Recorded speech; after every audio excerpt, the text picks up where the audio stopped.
বর্তমান সময়ে রাজনীতির যে গতিবিধি কোন দিকে যাচ্ছে, আজকে যাকে নিয়ে সারা ত্রিপুরা রাজ্যের রাজনীতির মঞ্চ আজকে উত্তপ্ত হয়ে রয়েছে, প্রত্যেকটা বিষয়ে মানুষের সংশ্লিষ্ট বিষয় নিয়ে যিনি আওয়াজ তোলেন, আজকে ওনার সঙ্গে আলোচনায় আমি রয়েছি। উনি হচ্ছেন সুদীপ রায় বর্মন। প্রথমত সুদীপবাবু, আমাদের মিনানি এনএলএ আপনাকে স্বাগত জানাচ্ছি।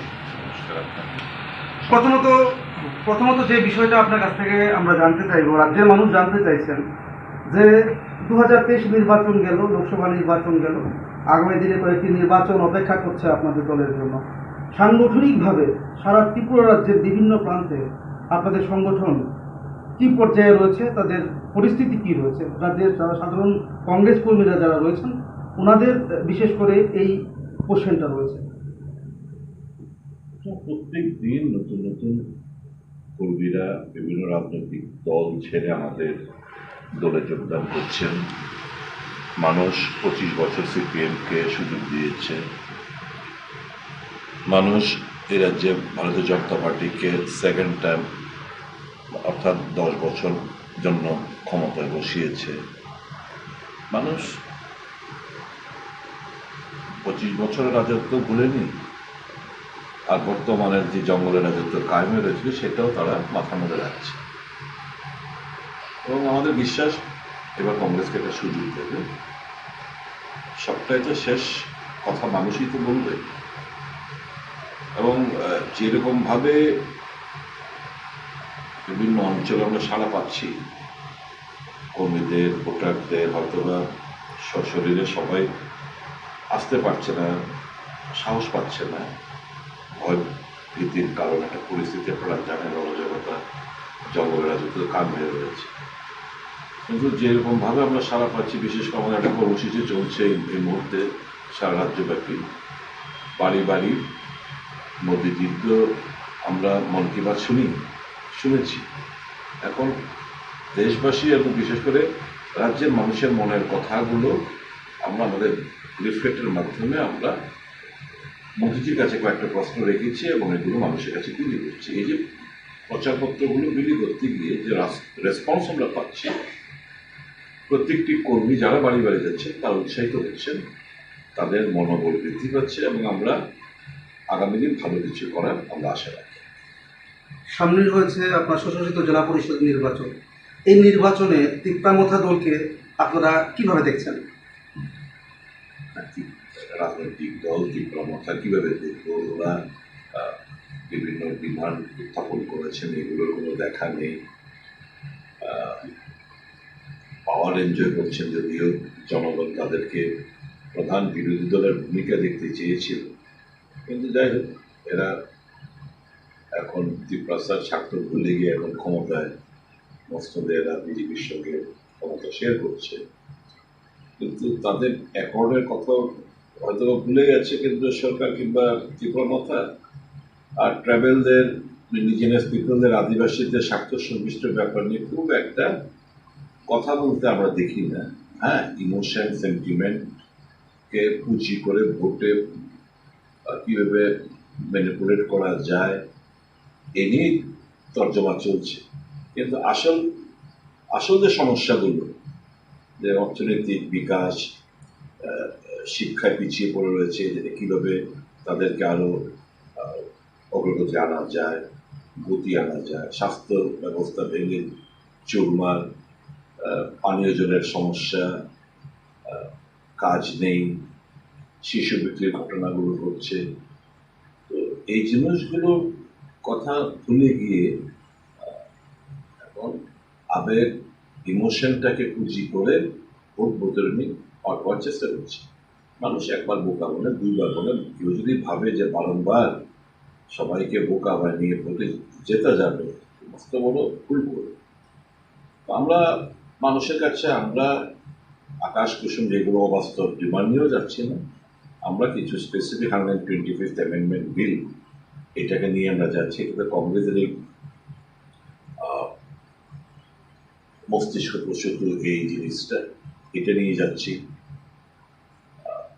বিভিন্ন যে সামাজিক, অর্থনৈতিক, রাজনৈতিক বিকাশের জন্য আরও কিছু কিছু demand, central share of taxes, এগুলো কীভাবে ডাইরেক্টলি এখানে এরা পেতে পারে, TTA-ABC এই বিভিন্ন যে ডিমান্ড আর্টিকেল 275, 280, 371 এই বিভিন্ন আর্টিকেলের নিয়ে আমরা এই ডিমান্ডগুলোকে সামনে রেখে আমরা আদিবাসী এলাকায় আমরা কিছুই তো ছিল না কংগ্রেসের, কিন্তু এখন আমরা বলতে পারি বিভিন্ন জায়গায় ভালো ভালো রেসপন্স। হ্যাঁ, we are not yet satisfied এবং ভোটে আমরা সবগুলো আসন জিতে যাবো এই কথাও আমরা বলছি না, কিন্তু কংগ্রেসের এক্সিস্টেন্স প্রত্যেকটি জায়গায় যে রয়েছে এটা আমরা দৃঢ়তার সঙ্গে বলতে পারি। সুদীপবাবু, আপনি লক্ষ্য করতে পারছেন এবং রাজ্যের মানুষরাও কিন্তু লক্ষ্য করছেন যে প্রত্যেকটা নির্বাচনের আগে তিপ্রামথা দল বলুন, সেটা আমি IPFT থেকে শুরু করি, তিপ্রাল্যান্ড, তারপর দেখলাম গেটার তিপ্রাল্যান্ড, তারপরে ইন্টারলোকেটার, একটা ইস্যু তিপ্রামথা থেকে তোলা হয় এবং অনেকের মতে যারা রাজনৈতিক বিশ্লেষকরা যারা রয়েছেন ওনাদের মতে এই সকল বিষয়গুলো হচ্ছে একটা প্রলোভন, একটা মানুষদেরকে একটা প্রভাবিত করার একটা একটা ফান্ডা। তো সেই জায়গায় দাঁড়িয়ে এবার নতুন করে স্বশাসিত জেলা পরিষদ নির্বাচনের আগে তিপ্রামথা দলের পক্ষ থেকে এই বিষয়টাকে জোর দেওয়া হচ্ছে যে অবৈধ যারা বাংলাদেশি যারা রয়েছেন তাদেরকে বিতাড়িত করতে হবে, পাশাপাশি তারা একটা কন্ট্রোল রুমের মাধ্যমে এই সকল বিষয়গুলোকে নিজেরা দেখবেন বলে তিপ্রামথা যিনি সুপ্রিমো রয়েছেন উনি প্রেস কনফারেন্স করেছেন। এই যাবতীয় বিষয়গুলোকে আপনি কিভাবে দেখছেন? যখন কোনো সরকার, রাজ্য সরকারই হোক, ADC সরকারের হোক, যখন মানুষের আশা প্রত্যাশা পূরণে ব্যর্থ হয় তখন মানুষের অ্যাটেনশনটাকে অন্যত্র ডাইভার্ট করার জন্য, ঘুরিয়ে দেওয়ার জন্য এই সমস্ত ইস্যুগুলো সামনে নিয়ে আসে। এটা ব্যতিক্রম না। কিন্তু আমি কি আজকে এই শাসক দুই গোষ্ঠী, তিনটা রাজনৈতিক দল BJP, IPFT, তিপ্রামথার কাছে বিনম্রতার সাথে আমি জানতে পারি না কাট অফ ডেটটা কি। বিদেশি বিতরণ করা, ইলিগেল মাইগ্রেন্ট বিতরণ করা আমরা কাউকে বাধা দেব না এবং আমাদের স্ট্যান্ডও সেটাই। অবৈধভাবে যারা থাকছে আমাদের মাটিতে আমরাও চাই why they will be having a share of our GDP, আমরাও চাই তাদেরকে পুশব্যাক করা হোক। কিন্তু কাট অফ ডেটটা কি? আপনি কি সাংবাদিকতা করেন, আপনি জানেন কাট অফ ডেট তিপ্রামথার কিংবা BJP কিংবা IPFTর কি কাট অফ ডেট? আমরা ইতিহাস যদি আমরা ঘাঁটি, 25 মার্চ 1971 ইন্দিরা মুজিবের একটা অ্যাকর্ড হয় যে 25শে মার্চ 1971 সাল পর্যন্ত যারাই ইন্ডিয়াতে সেটেল হয়েছে, ইন্ডিয়ার কথা বাদে ত্রিপুরার কথাই বলছি, ত্রিপুরাতে সেটেল হয়েছে, তাদেরকে ভারতীয় নাগরিক হিসেবে গণ্য করা হবে। কিন্তু ভারতীয় জনতা পার্টি তারা তো ওই বাংলাদেশের যারা মাইনরিটি ওখানকার হিন্দু, খ্রিশ্চান, বুদ্ধিস্ট, তাদেরকে যারা সেটেল হলো ত্রিপুরাতে 31শে ডিসেম্বর 2014 মধ্যে যারা ত্রিপুরাতে সেটেল হয়েছে তাদের সকলকে নাগরিকত্ব CA এর মাধ্যমে নাগরিকত্ব দিতে চাইছে। এবং তিপ্রামথার কাছে কি এই কাট অফ ডেটটাকে এটাই যে যারা 1 জানুয়ারি 2015 অনওয়ার্ড যারা ত্রিপুরাতে এসে এখানে রিসাইড করছে তারা ইলিগেল মাইগ্রেন্টস, ক্লারিফাই করতে হবে। কারণ বিজেপির সঙ্গে তুমি শেয়ার করছে ক্ষমতা। বিজেপির একটা স্ট্যান্ড আমরা জানি যে CA এর মাধ্যমে ওখানকার মাইনরিটিরা যারা ত্রিপুরায় এসে যারা 31শে ডিসেম্বর 2014 পর্যন্ত যারা এসছেন তাদের সকলকে নাগরিকত্ব দেওয়া হবে CA এর মাধ্যমে। তাহলে কাট অফ ডেট আমি বিজেপি পেয়ে গেলাম, না বললেও বিজেপি পেয়ে গেলাম এই যে 31শে ডিসেম্বর 2014। তিপ্রামথা সরকারের সঙ্গে ক্ষমতা শেয়ার করছে। আমি জানতে চাই তাদের কাট অফ ডেটটাও কি ওটাই যে যারা ত্রিপুরাতে সেটেল হয়েছে 1 জানুয়ারি 2015 সাল থেকে তাদেরকেই ইলিগেল বলা হচ্ছে? তো দে হ্যাভ টু ক্লারিফাই। তো আমরা মনে করি এই জিনিসগুলো পরিষ্কার জনসমক্ষে তুলে ধরা উচিত। আর প্রশাসন টোটাল জিনিসটা যেটাই সিদ্ধান্ত ভারত সরকার নেবে সে প্রশাসনিক মাধ্যমে হবে। কোনো পলিটিক্যাল পার্টি গিয়ে যদি বলপূর্বক কিছু করার চেষ্টা হয়, তাহলে আমরা বুঝে নেব এই জিনিসগুলো ইন্টেনশনালি, যখন কিছু ইতিবাচক কিছু বলার নেই, ভোটারদের সামনে যে অ্যাসপিরেশন আশা নিয়ে তোমাদেরকে ক্ষমতা বসিয়েছে, তোমরা কিছু দিতে পারছো না, বলতে পারছো না, কিছু করার মতো এবিলিটি নেই, তোমরা এখন চাইছো ওই সমস্ত ধামাচাপা দিয়ে তোমরা এই ইস্যুটাকে নিয়ে একটা টাগ অফ ওয়ার, একজন তিপ্রাসা ভার্সেস বেঙ্গলি একটা অ্যাটমসফিয়ার তৈরি করে ভোটের বাজারটা হয়তো বা এই মুহূর্তে ধরতে পারো, কিন্তু লং একটা পেরিফেরিতে এগুলো কিন্তু বুমার্যাং হবে। প্রশাসনও তো যদি এরকম হয়ে থাকে, শুনেছি যে কন্ট্রোল রুম খোলা হয়েছে, তীব্রমাত্রার ওয়ারিয়ার্সরা গিয়ে এই সমস্ত ইলিগেল মাইগ্রেন্টসদের ধরে এগুলো তো taking law in their own hand, সেটা কাম্য না। এবং আমরা আশ্চর্য হয়ে গেলাম সরকারের তরফ থেকে বা পুলিশের তরফ থেকে কোনো বিবৃতি নেই যে stop bloody this nonsense, you cannot take law in your own hands, the government and its machinery which will work. এই কথাটা বলারও কেউ লোক নেই। তো বুঝতে পারছেন সবটাই হচ্ছে তাদের ব্যর্থতা আড়াল করার জন্য একটা ইস্যুকে এরকম জায়গায় নিয়ে যেতে চাইছে, একটা কমিউনাল টেনশন তৈরি করে একে অপরের প্রতি স্লার দিয়ে ভোটের লাভালাভের কথা মাথায় রেখে জিনিসগুলো করা হচ্ছে। আসল টোটাল বিজেপি, আইপিএফটি, পিপলমাথা, everybody has failed to deliver goods. কিছু করতে পারেনি ত্রিপুরা জাতিগোষ্ঠীর জন্য। আবার তীব্রমথা প্রসঙ্গে রয়েছে আপনার কাছে, সেটা হচ্ছে তীব্রমথা বারবার দেখা যাচ্ছে এই সকল বিষয়গুলোকে, যেগুলো আপনি বলেছেন যে আইনকে হাতে নেওয়া এটা কোনো মতেই কাম্য নয়, ওনারা দেখা যাচ্ছে এই সকল বিষয়গুলোকে হাতে নিচ্ছে, কিন্তু রাজ্য সরকার এইসব অনেকগুলো বিষয়, যেমন কিছুদিন আগে গোমতীর যিনি ডিএম রয়েছেন তরিৎকান্তি চাকমা, ওনার সম্বন্ধে আপনি সব বিষয় জানেন। ওনার অফিসকে তালা দিয়ে দেওয়া হয়েছে, একটা ডিএম অফিসকে তালা দিয়ে দেওয়া হয়েছে, সেখানে পুলিশের একটা সহযোগিতা ছিল বলে একটা অভিযোগও রয়েছে। তো সে সকল বিষয়গুলো যে তীব্রমথা দলের সুপ্রিমো বলছেন বা ওনাদের যে ওয়ারিয়াররা যে বলছে, কিন্তু দেখা যাচ্ছে রাজ্য সরকারের ওনারা সঙ্গী রয়েছেন, কিন্তু এই সকল বিষয়গুলোকে ওনারা মানে মানে নিজেদের মতো করার চেষ্টা করছে, এবং আইনকে হাতে নেওয়ার যে একটা প্রবণতা, এটা কিন্তু তীব্রমথা দলের মধ্যে একটা বিশেষভাবে এখন প্রকট হয়ে আসছে। কিন্তু রাজ্য সরকার বা স্বরাষ্ট্র দপ্তর বা আরক্ষা প্রশাসন কোনো ধরনের স্টেপ সেরকম ভাবে নিচ্ছে না বলে রাজ্যের মানুষ কিন্তু প্রশ্ন করছেন। আপনাদের দলের থেকে এই বিষয়টাকে আপনি কিভাবে দেখছেন? এটা তো সবাই আপনারা উপলব্ধি করছে, পুলিশ প্রশাসনের এক্সিস্টেন্স নেই। পুলিশকে ঠুটো জগন্নাথ বানিয়ে রাখা হয়েছে। শুধু আইন তীব্রমথার এরা নিচ্ছে তা না, হামলা, হুজ্জতি, বাড়িঘর ভাঙচুর, পলিটিক্যাল প্রোগ্রামের মধ্যে হামলা, হুজ্জতি পুলিশকে সামনে রেখে হচ্ছে। পুলিশ নিষ্ক্রিয়। তো পুলিশ প্রশাসনের এক্সিস্টেন্স আমরা দেখতে পাচ্ছি না রাজ্যে। এত মতো যেন হয়ে যাবে পুলিশ অ্যাডমিনিস্ট্রেশন,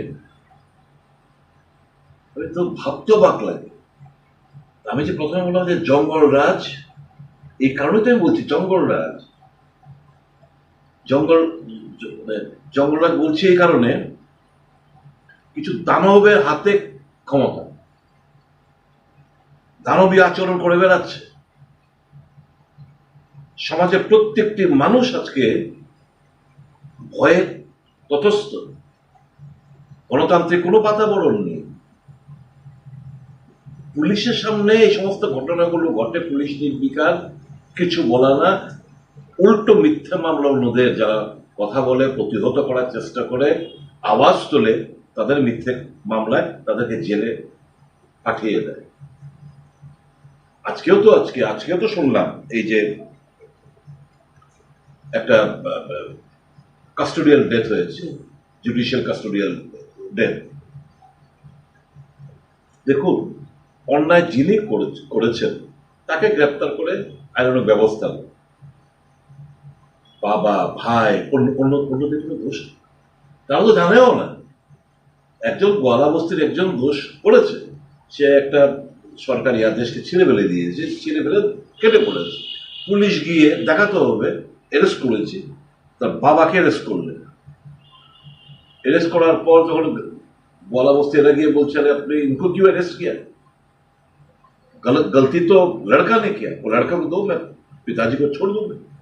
খোঁজাখুঁজি করে ছেলেটাকে ফোনে টোনে জোগাড় করে এনে সারেন্ডার পুলিশের কাছে। তারপর পুলিশ তাদের ফরওয়ার্ডিং এ তার বাবা আর ওই যে অপরাধী তাদের দুজনকেই জুডিশিয়াল কাস্টডিতে পাঠিয়েছে, মানে আদালতের মাধ্যমে, ম্যাজিস্ট্রেট কোর্টের মাধ্যমে। এখন ওখানে ওনার মৃত্যু হয়েছে। তো এই তো চলছে। আর যারা গুরুতর অপরাধ করে বেড়াচ্ছে, হামলা, হুজ্জতি, অফিস ভাঙচুর, গাড়ি ভাঙচুর, অগ্নিসংযোগ, বলুন না একটা অ্যারেস্ট, বলুন না মিডিয়া আক্রান্ত একটা অ্যারেস্ট বলুন, আমার উপরে 9-10 বার অ্যাটাক, একটা অ্যারেস্ট বলুন, মামলা করছি, একটা অ্যারেস্ট নেই। প্রতিবাদী কলমে ভাঙচুর, অগ্নিসংযোগ হয়েছে, কিন্তু কি হলো? একটা ঘটনা বলুন যেখানে অপরাধীরা তাদের শাস্তি হয়েছে, সাজা হয়েছে, বলতে পারবেন? এখানে গণতন্ত্র পদবিলুপ্তি এবং এখানে সম্পূর্ণ অরাজকতা, একটা জঙ্গল রাজ কায়েম হয়ে রয়েছে রাজ্যে বর্তমানে। আপনি বলছেন এই কথা যে রাজ্যে জঙ্গল রাজ কায়েম রয়েছে, আইনের শাসন নেই, কিন্তু মুখ্যমন্ত্রী প্রায় সময় সাংবাদিকদের মুখোমুখি উনি দাবি করছেন যে রাজ্যে গণতন্ত্র সুরক্ষিত রয়েছে বিজেপির কাছে, প্রায় সময় উনি বলছেন। প্রত্যেকটি মানুষের জীবনে 50 বছর বাদেও গত 11 বছর ধরে মানুষ যারা 1975 সালকে দেখেনি ইমার্জেন্সি, তারা এখন প্রতিদিন ইমার্জেন্সি ফেস করছে। গত 11টি বছর ধরে দেশবাসী তারা অঘোষিত ইমার্জেন্সির মধ্যে দিয়ে আমরা এগোচ্ছি। আপনারা বলুন না, কতগুলো সাংবাদিক, কতগুলো যারা কলামিস্ট, স্ট্যান্ড আপ কমেডি যারা করে, যারা ক্রিটিসিজম সহ্য করতে পারে না। One cannot call spade spade, টাক্কাকে টাক্কা বলতে পারবে না, স্বাধীনভাবে মতামত প্রকাশ করতে পারবে না। হামলা, হুজ্জতি, মামলা, মোকদ্দমা, জেল, দেশদ্রোহী। What is this? Media has crumbled, judiciary crumbled, সম্পূর্ণ পর্যদস্ত হয়ে গেছে জুডিশিয়ারি। ইমার্জেন্সি তো আমার প্রত্যেকের জীবনে, বিচার কোথায় গিয়ে পাবেন আপনি?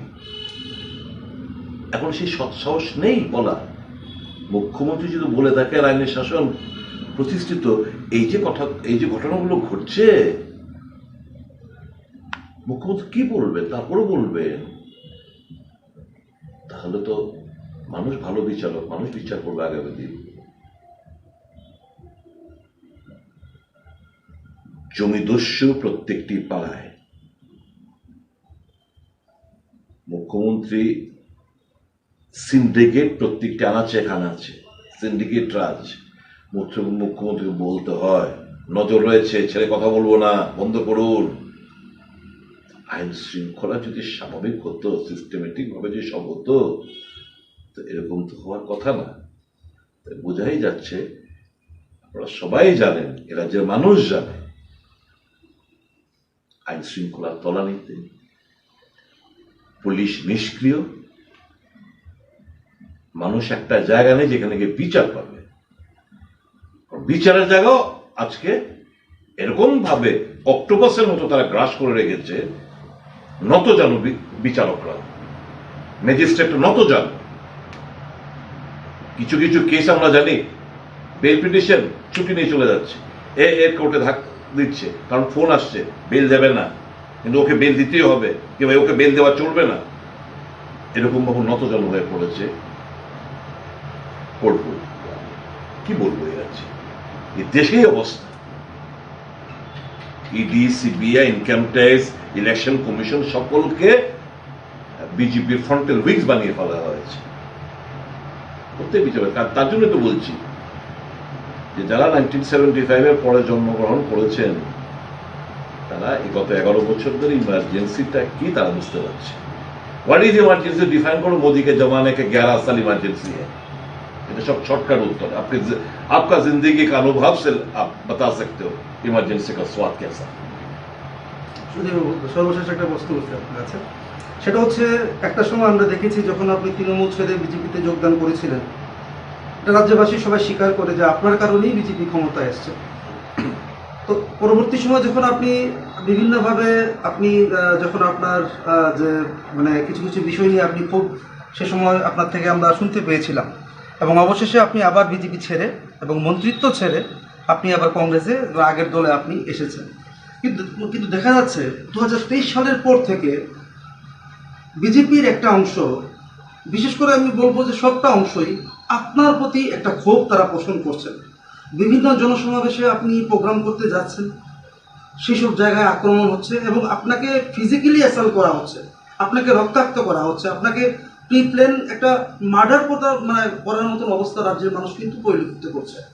আপনার প্রতি এই ধরনের যে একটা মনোভাব পোষণ বিজেপির একটা অংশে, সেটাকে আপনি কিভাবে ব্যাখ্যা দেবেন শুধু বলুন। না দেখুন, আমার রাজনীতিটা আমি আগেই বলেছি, রাজনীতি হয়তোবা আমি বলবো, আমি আশিস বাবু, আমরা we are probably unfit for politics. আপনি বলছেন আনফিট, আপনি আনফিট, রাজ্যের মানুষ তো মনে করেন এই কথা। না আমি বলছি এই কারণে, রাজনীতি তো মানুষের জন্য করা। মানুষের পক্ষে কথা বললে, সওয়াল করলে, উচিত কথা বললে, এরা যদি এরকম হামলা হুজ্জুতি চালায় তাহলে বলতে হবে আমরা আনফিট।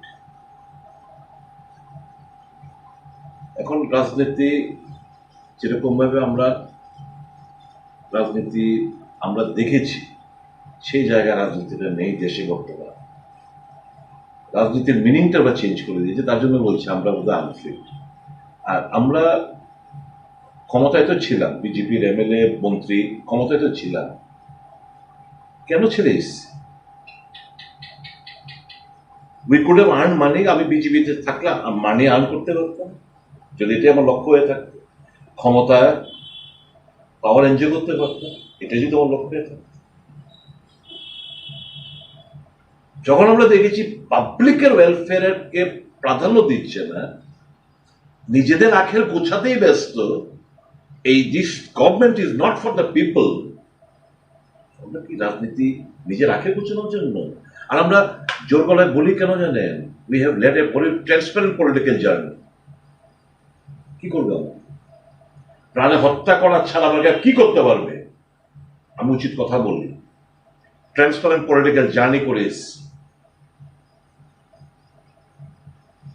নৈতিকতা, চরিত্র দিক দিয়ে কোনো দিক দিয়ে কম্প্রোমাইজ করি।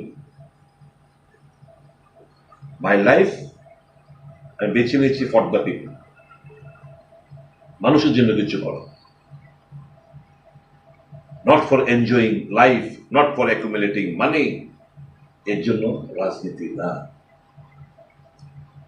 এখন এই কথাগুলো আমরা উচিত কথা, ধ্রুবসত্তা কথা বলি, গায়ে লাগিয়ে দে, উপর থেকেই তাদের দলগত ভাবে এগুলো প্রিপেড হামলা উজ্জীবিত করো, তাকে কথা বলতে দিও না, মারো, ইট পাটকেল চলো, গাড়ি ভাঙচুর করো, এই তো চলছে।